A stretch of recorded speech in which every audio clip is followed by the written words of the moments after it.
فصل 5. رابطه میتواند بستر چه اتفاقهایی باشد؟ رابطه ها بعد از پایان شروع تازه راهشان آغاز می شود.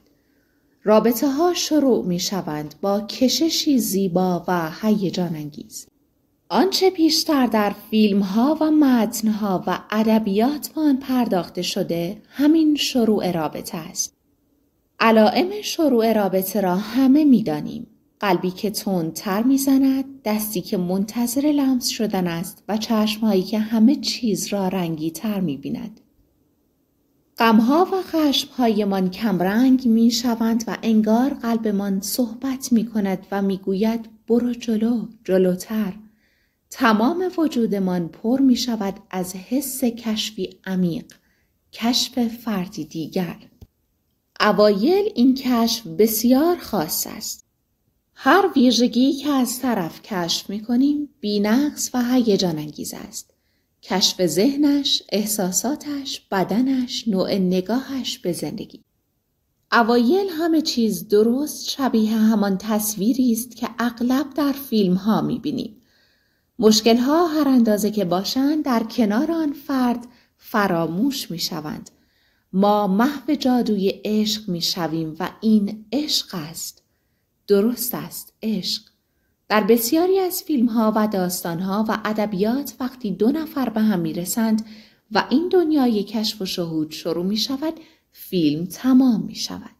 بعد از مدت‌ها تلاش طرف را به دست آورده و اکنون فیلم با پایانی خوش تمام می‌شود. در اوج یک بوسه زیبا و یک هم‌آغوشی بی‌نظیر. اما حقیقت این است که ما بر شروع رابطه متمرکز شده ایم و این رابطه نیست. رابطه یک جریان پر از فراز و نشیب واقعی است، درست شبیه جریان رودی که گاهی متلاطم است و گاهی آرام. شبیه به یک انسانی که گاهی خشمگین است و گاهی عاشق. گاهی احساس طرد شدگی دارد و گاهی احساس قدرت. گاهی تکیه‌گاه می شود و گاهی خسته است و باید تکیه کند.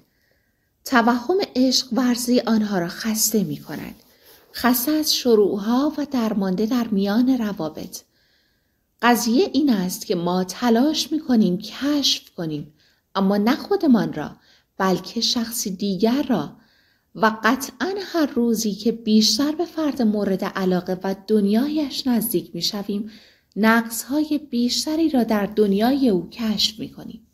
اوایل این رابطه این نقص‌ها هم زیباست، چون می‌خواهیم طرف ما را کامل به دنیای خصوصیش راه بدهد، اما در میانه راه همه چیز تغییر پیدا می‌کند و آن رنگ و بوی جادویی از بین می‌رود. هر چقدر طرف بیشتر ما را راه بدهد و بیشتر خودش می شود، ما بیشتر متوجه ناقص بودن او می شویم. شاید اگر واقعی تر به آدم ها نگاه کنیم، کمتر در میانه راه احساس درماندگی کنیم و راحت تر قبول کنیم که شروع یک رابطه هم مدتی دارد و بالاخره روزی تمام می شود و دیگر آن بوسه و هم آغوشی شبیه روز اول نخواهد بود. هر چقدر واقعی تر به آدم ها نگاه کنیم بیشتر به خودمان نزدیک می شویم. ما رابطه را شروع می کنیم تا دنیایی را کشف کنیم. اگر این زمان را برای کشف دنیای خودمان صرف کنیم همه چیز عوض می شود. ما باید در رابطه ها باشیم. این یک نیاز طبیعی است، اما تصور کنید که وارد رابطه ها می شوید تا خودتان را بهتر ببینید. چقدر همه معادلات می تواند تغییر کند. در هر رابطه ما یک فرصت بی‌نظیر داریم. به محض اینکه ذره‌بین کشف‌ها بر روی خودمان متمرکز شود، خشم‌های ما کمتر می شود. زیرا در خود ما به اندازه کافی ایراد و نقص وجود دارد که دیگر فکر ما نمی تواند شخص دیگری را ارزیابی یا قضاوت کند. وقتی به خودمان آگاه تر می شویم در مقابل نقص‌ها، خشم‌ها، قضاوت‌ها و نفرت‌های آدم‌ها صبورتر می شویم. فروتن می شویم و در هیچ سطح و قدرتی به دنبال تخلیه و ضربه نیستیم. ایرادها را می‌بینیم و یاد خودمان می‌افتیم و این یادآوری رابطه را امن‌تر می‌کند. کشف آدم‌ها، ارزیابی کردن، قضاوت کردن و پیدا کردن نقص‌های آنها از خودمان آسان‌تر است. و چقدر آسان‌تر است که زبانمان نقد و قضاوت را برای دیگران انجام دهد، نه خودمان. این بزرگترین مانعی است که باعث کم شدن صمیمیت می شود و عمق دوست داشتن را تحت شعاع قرار می دهد. زمانی که به فردی نزدیک می شویم، کانالی از صمیمیت به وجود می آید و آرام آرام ما در این کانال احساسهایی به غیر از عشق را هم تجربه می کنیم. بعد از مدتی خشمها و غمها و دیگر احساسها هم می خواهند وارد این کانال شوند. دیده شوند و حس شوند. حقیقت این است که در تمام ما احساسهای خفته‌ای وجود دارند که منتظر یک کانال صمیمیت هستند تا خودشان را به ما نشان دهند و از بدن ما بیرون بیایند. این احساسهای خفته از گذشته‌های دور جا ماندند. احتمالاً از آدم‌هایی که نتوانستیم احساسهایمان را با آنها صاف کنیم. در میانه راه و بعد از تجربه عشق، رابطه واقعی شروع می شود و این به آن معنا نیست که دیگر عشقی وجود ندارد، بلکه به این معناست که احساسهای تلخ قدیمی هم وارد رابطه می شوند و در همین نقطه است که بسیاری از افراد اذعان می کنند که دیگر رابطه شبیه آغاز آن نیست. سرد شده‌ام، به آن شدت دوستش ندارم، هیجانی حس نمی کنم، چاقیش اذیتم می کند، قبلترها صمیمی‌تر بودیم، عصبانیم می کند، ظاهرش عوض شده و هزاران جمله آشناتر. زمانی که فردی ما را به دنیای خصوصیش دعوت می کند، در واقع ما را به تماشای دنیایی می برد که کمتر کسی از آن خبر دارد. این دعوت همیشه ترسناک است. اوایل شروع رابطه، هیجان عشق باعث می شود ترس را کمتر حس کنیم و جلو برویم. اما ترس در هر دو طرف رابطه وجود دارد و در ادامه رابطه این ترس شکلش تغییر می کند. در ابتدا می ترسیم طرف را به درونی ترین افکارمان راه دهیم، چون مطمئن نیستیم در ذهن او چه تصویری از ما شکل می گیرد. و در ادامه راه می ترسیم که او را از دست بدهیم. این ترس‌های ما همیشه در مسیر ارتباط با آدم‌های همراهمان هستند. ما می ترسیم که طرف ممکن است تصویر خوبی از ما در ذهنش نداشته باشد و مثلا ما جذاب به نظر نرسیم. اما در حقیقت طرف ما را آنگونه می بیند که خودش دوست دارد. در واقع فردی که ما با او ارتباط داریم بر اساس فیلترهای فکری و جهانبینی که دارد اطلاعاتی را از ما دریافت می کند. هر آدمی بر اساس تجربیات و اتفاقهایی که پشت سر گذاشته است نوعی جهانبینی از آدمها و روابط درست کرده است. هر آدمی یک عینک مخصوص برای دیدن دارد و این عینک همانند یک فیلتر عمل می کند. پس خیلی مهم نیست که بترسیم از اینکه طرف چه فکری در مورد ما دارد. طرف مقابل در نهایت آن چیزی را از ما می‌بیند که دوست دارد ببیند.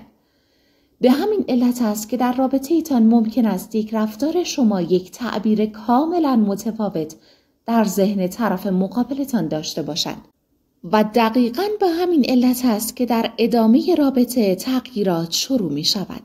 چون هر دو طرف بر اساس برداشت‌های فیلتر شدهشان شروع به معنا کردن و تجزیه تحلیل رفتارهای طرف مقابل می کنند.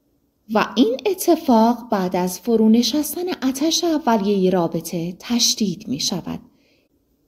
اینجاست که آگاهی به ما کمک می کند تا خودمان باشیم و از تصویرهای ذهنی که از ما در ذهن دیگری ساخته می شود نترسیم. چون این تصویرها خیلی به ما نزدیک نیست. حتی ما خودمان برای خودمان مبهم هستیم. ممکن است احساس سرگشتگی کنیم. خودمان باشیم، یعنی با خودمان و آنچه حس می کنیم راحت باشیم. تصویری که دیگران از ما می سازند از همان عینکی رد شده است که بر چشمهایشان زدند.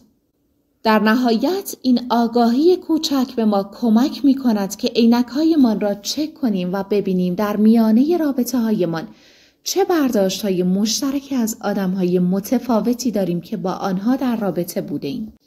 آگاه شدن به عینکمان به بقای رابطه کمک می کند. گاهی دقت کردن به همین جزئیات باعث می شود فیلترهای حقیقت تغییر کند و آدمها را متفاوت تر برداشت کنیم. در میانه رابطه احساسهای قدیمی که مربوط به آدم روبرویمان نیست وارد کانال صمیمیت می شود.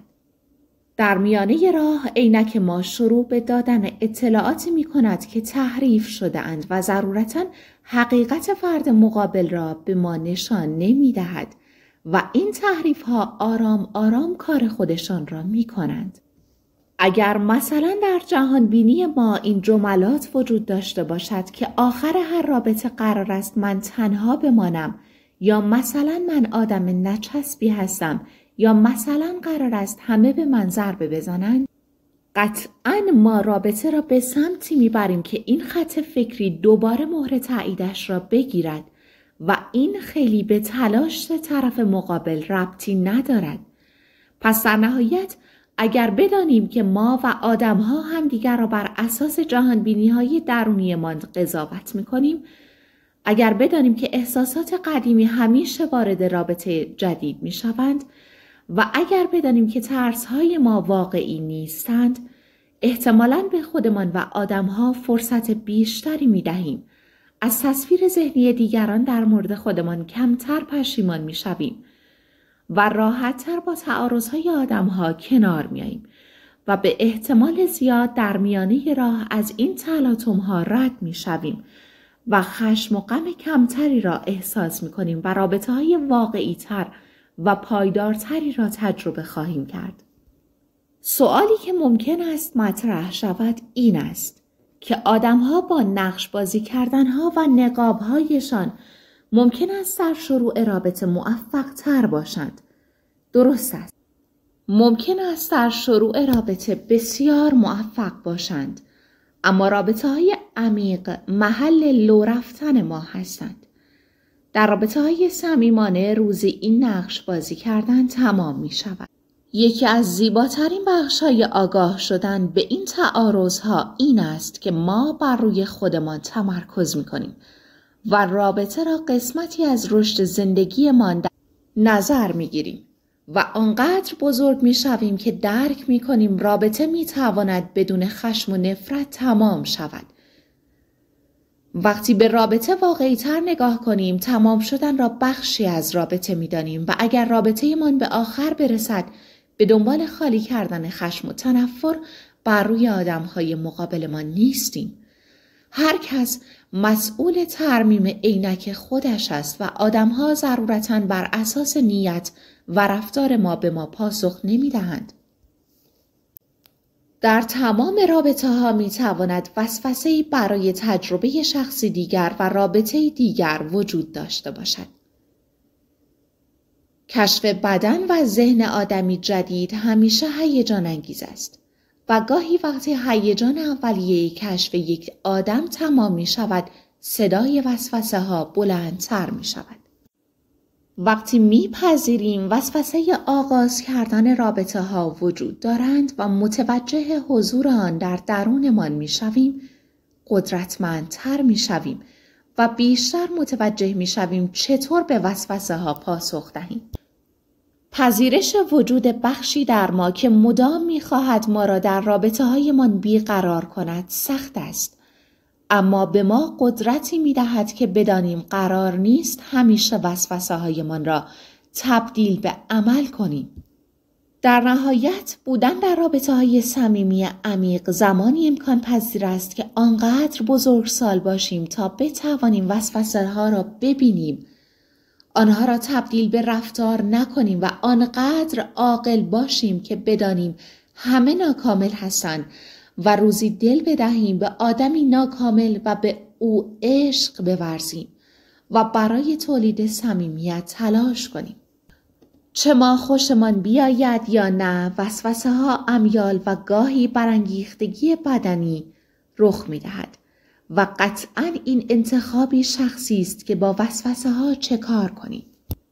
گاهی ما وسوسه هایمان را تبدیل به رفتار می کنیم چون در مقابل صداهای درونمان احساس ضعف و ناتوانی می کنیم.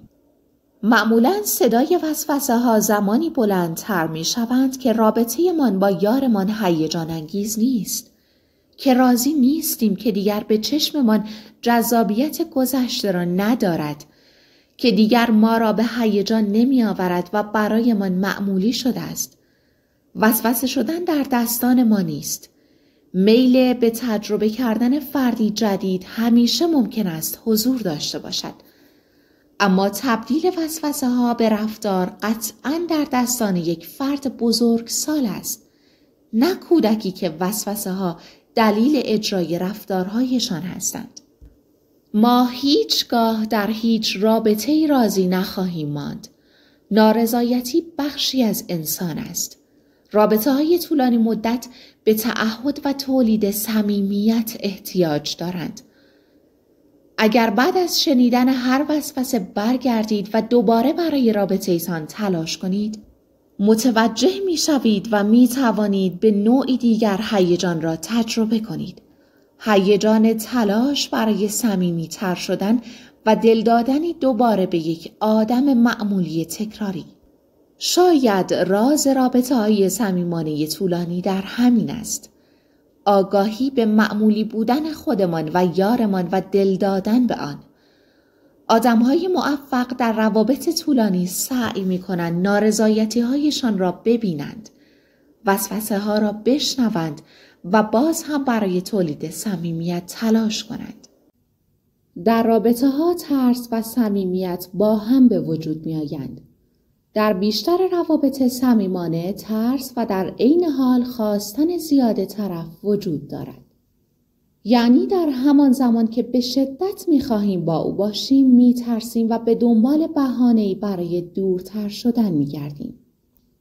این تعارض به عدم آگاهی ما از خودمان برمیگردد. اینکه نمی‌دانیم چقدر رابطه صمیمانه ما را می‌ترساند و ما به خاطر این ترس خودمان را تنبیه می‌کنیم و سعی می‌کنیم اجتناب کنیم و بعد از اینکه از او دورتر می‌شویم با خودمان می‌گوییم این چه رفتاری بود که کردم؟ چرا این حرف را زدم؟ و همین گفتگوهای درونی تنبیه دائمی هستند برای ما و متاسفانه ممکن است در هر رابطه تکرار شوند. فردی را تصور کنید که از ترس روبرو شدن با یک رابطه عمیق صمیمانه وارد چند رابطه موازی عاشقانه می شود و همیشه وقتی دلبسته شخصی می شود بعد از مدتی رابطه دیگری را شروع می کند. تنبیه از این بزرگتر که هیچگاه یک رابطه صمیمی پایدار نداشته باشد. بیشتر این رفتارها خبر از تعارضی درونی بین نیاز به صمیمی شدن و ترس از صمیمیت می‌دهند و حقیقت این است که این تعارضها در همه ما وجود دارد، در تمام ما انسان‌ها، ولی نحوه برخورد و حل کردن تعارض در ما متفاوت است. آگاهی از این تعارضها قدرت درونی را بیشتر می‌کند. تا قبل از دیدن این تعارضها همه چیز بسیار مبهم است. اما با فهمیدن این تعارض می توانیم تصمیم بگیریم که بترسیم و رفتارهای اجتنابی داشته باشیم یا دل به دریا بزنیم و صمیمیت‌های طولانی مدت را امتحان کنیم. در همه ما عشق و نفرت همزمان با هم می تواند تجربه شود. درست همانطور که ترس از دور شدن با وسوسه نزدیک شدن میتواند همزمان حس شود. باقی راه یک انتخاب شخصی است. بودن در سایه ترس یا در آغوش کشیدن صمیمیت. وقتی دو نفر ناآگاهانه با ترس‌هایشان وارد رابطه میشوند، رابطه شبیه بازی میشود. تا یکی نزدیک میشود، دیگری دور میشود. تا دیگری دور می شود طرف تلاش می کند که نزدیک شود و این دور شدن و نزدیک شدن همچون سیکلی خسته کننده ادامه می یابد. آگاهی از ترس‌هایمان امنیتمان را در هر نوع رابطه‌ای زیادتر می کند. رابطه می تواند مستعد گوش نکردن و درک نشدن باشد. بودن در رابطه های طولانی تمرین می خواهد. تمرین درست گوش دادن، درست نگاه کردن به تمام غمها و دردهایی که در رابطه بالا می آید و بعد استفاده نکردن از تمام نقطه ضعف‌هایی که دوستمان به ما نشان می دهد. درست رفتار کردن را تمرین کنیم و مهمتر از همه درک کردن. درک اینکه تمام ما گمشدگانی هستیم که به رابطه ها پناه می آوریم تا آرامتر شویم، تا دیده شویم، تا دوست داشتنی باشیم و ستایش شویم، تا همدلی داشته باشیم که ما را در آغوش بکشد و به ما امنیت بدهد. بودن در رابطه های طولانی مدت گذشت می خواهد. آدم ها که به ما نزدیک می شوند می خواهند دیده شوند و به ما اعتماد کنند. ممکن است بعد از مدتی نسبت به احساس های طرف مقابل کم توجه تر شویم.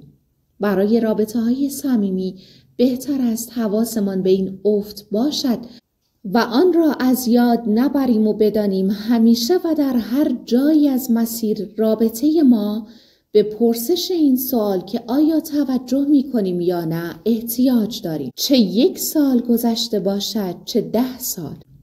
پانوشت: حس آدم‌هایی که به ما اعتماد می‌کنند شبیه پرنده‌ای زیباست که روزی تصمیم می‌گیرد ما را امتحان کند.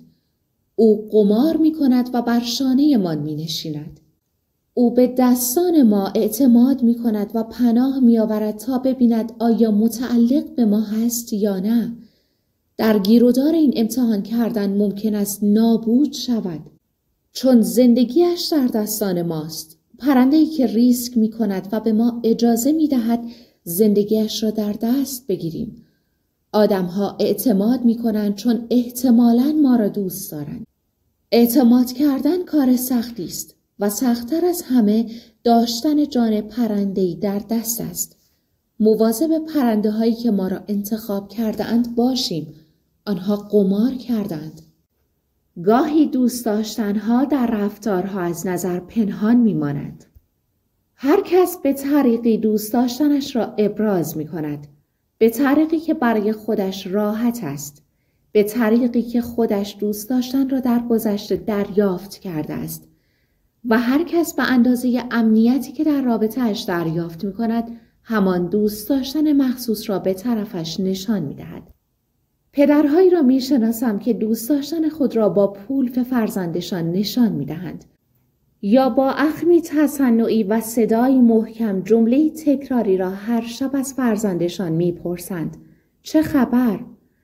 مادرانی را می‌شناسم که با هر روز صبحانه چیدن دوست داشتن را نشان می‌دهند یا با اتو کردن لباس‌ها و یا با صدها تماس تلفنی و چک کردن فرزندانشان. اگر روش‌های مخصوص دوست داشتن آدم‌های اطرافمان را می‌بینید، به روش‌های آنها احترام بگذارید. همه به روش شما نمی‌توانند ابراز احساسات کنند. آدم‌ها به روش‌هایی که زخمی شده‌اند، امن‌ترین روش دوست داشتن را انتخاب می‌کنند تا کمترین احتمال طرد شدگی را در رابطه تجربه کنند. اگر آنقدر عمیق می‌توانید به آدم‌ها و نحوه عشق ورزیشان نگاه کنید، پس می‌توانید درک کنید که چرا اینقدر جمله دوستت دارم را در 1000 رفتار و کلمه می‌پیچند و به شما تحویل می‌دهند. اگر این آدم‌هایی که به 1000 روش به شما می‌گویند دوستت دارم، اما با زبان نمی‌گویند و شما را در آغوش نمی‌کشند، پدر و مادرتان هستند، احتمالاً شما خشمی دائمی را نسبت به آنها و این عدم تواناییشان در ابراز احساسهایشان را تجربه می کنید. کمی با فهمیدن دلیل این رفتارها آزردگیتان کمتر می شود و راحت‌تر دنیای زخم خورده درون آنها را حس خواهید کرد. بهتر است بدانیم در مسیر رابطه ها افراد رفتارهای متفاوتی برای ابراز احساسهایشان از خود نشان می دهند. درست است که بهترین راه برای ابراز احساس نشان دادن آن در شکلی از احترام همراه با واکنشی متناسب است. اما شاید گاهی نتوانند این کار را انجام دهند. مثلا در عشق و دوست داشتن قطعاً بهترین واکنش در آغوش گرفتن و گفتن جمله دوستت دارم است. پس بهتر است افراد داخل رابطه هم بتوانند به رفتارهای پنهان یکدیگر آگاهی پیدا کنند و با هم تلاش کنند رفتارها را به سمت هرچه شفافتر شدن و صریح شدن همراه با احترام سوق دهند.